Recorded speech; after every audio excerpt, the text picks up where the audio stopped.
संत मार्कुस का अध्याय 13। मंदिर के विनाश की भविष्यवाणी। ईसा मंदिर से निकल रहे थे कि उनके शिष्यों में एक ने उनसे कहा, गुरुवर देखिए, ये बड़े बड़े पत्थर, ये बड़ी बड़ी इमारतें।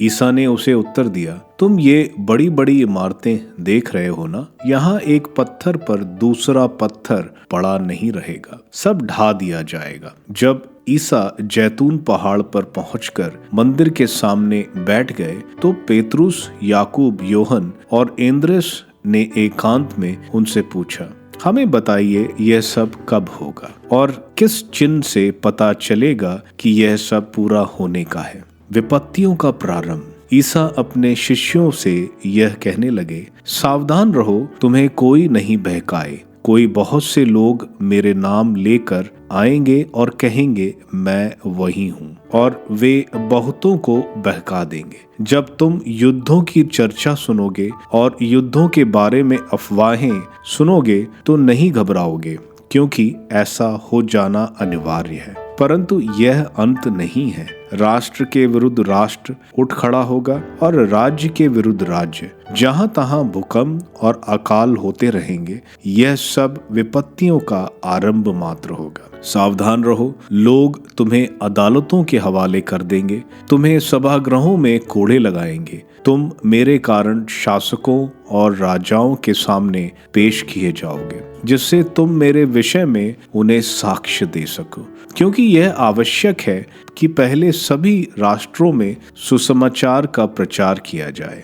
जब वे तुम्हें अदालतों के हवाले करने ले जा रहे हैं तो यह चिंता ना करो कि हम क्या कहेंगे।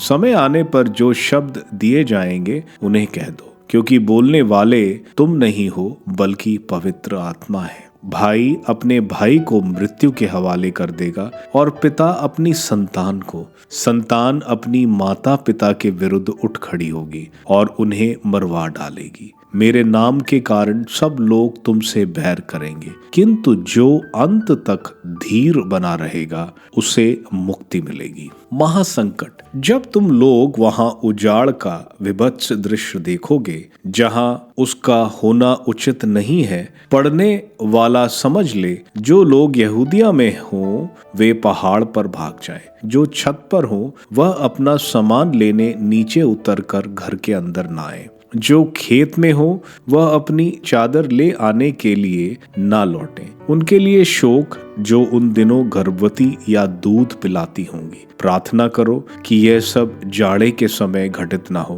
क्योंकि उन दिनों वैसा घोर संकट होगा जैसा ईश्वर की दृष्टि में इस संसार के प्रारंभ से अब तक ना कभी हुआ है और ना कभी होगा। यदि ईश्वर ने उन दिनों को घटाया ना होता तो कोई प्राणी नहीं बचता, किंतु अपने चुने हुए कृपा पात्रों के कारण उसने उन दिनों को घटा दिया है। यदि उस समय कोई तुम लोगों से कहे, देखो मसीह यहाँ है अथवा वे वहाँ हैं, तो विश्वास नहीं करोगे, क्योंकि झूठे मसीह तथा झूठे नबी प्रकट होंगे और ऐसे चिन्ह तथा चमत्कार दिखाएंगे कि यदि संभव होता तो वह चुने हुए लोगों को भी बहकाते। तुम लोग सावधान रहो, मैंने तुम्हें पहले ही सचेत किया है। मानव पुत्र का पुनरागमन। उन दिनों के संकट के बाद सूर्य अंधकारमय हो जाएगा, चंद्रमा प्रकाश नहीं देगा, तारे आकाश से गिर जाएंगे और आकाश की शक्तियां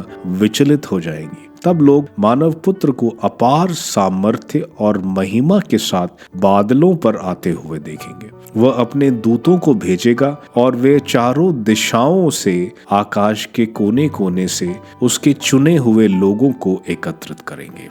यह सब कब होगा? अंजीर के पेड़ से शिक्षा लो। जब उसकी टहनियां कोमल बन जाती हैं और उनमें अंकुर फूटने लगते हैं तो तुम जान जाते हो कि गर्मी आ रही है। इसी तरह जब तुम लोग यह सब देखोगे तो जान लो कि वह निकट है, द्वार पर ही है। मैं तुमसे यह कहता हूँ कि इस पीढ़ी का अंत हो जाने के पूर्व ही यह सब बातें घटित हो जाएंगी। आकाश और पृथ्वी टल जाएं तो टल जाएं, परंतु मेरे शब्द नहीं टल सकते। उस दिन और उस घड़ी के विषय में कोई नहीं जानता, ना तो स्वर्ग के दूत और ना पुत्र, केवल पिता ही जानता है। चौकसी, सावधान रहो, जागते रहो, क्योंकि तुम नहीं जानते कि वह समय कब आएगा। यह कुछ ऐसा है जैसे कोई मनुष्य विदेश चला गया हो, उसने अपना घर छोड़कर उसका भार अपने नौकरों को सौंप दिया हो, हर एक को उसका काम बता दिया हो और द्वारपाल को जगते रहने का आदेश दिया हो। तुम नहीं जानते कि घर का स्वामी कब आएगा, शाम को, आधी रात को, मुर्गे की बांग देते समय या भोर को। इसलिए जागते रहो, कहीं ऐसा ना हो कि वह अचानक पहुंचकर तुम्हें सोता हुआ पाए। जो बात मैं तुम लोगों से कहता हूं वही सब से कहता हूं, जागते रहो।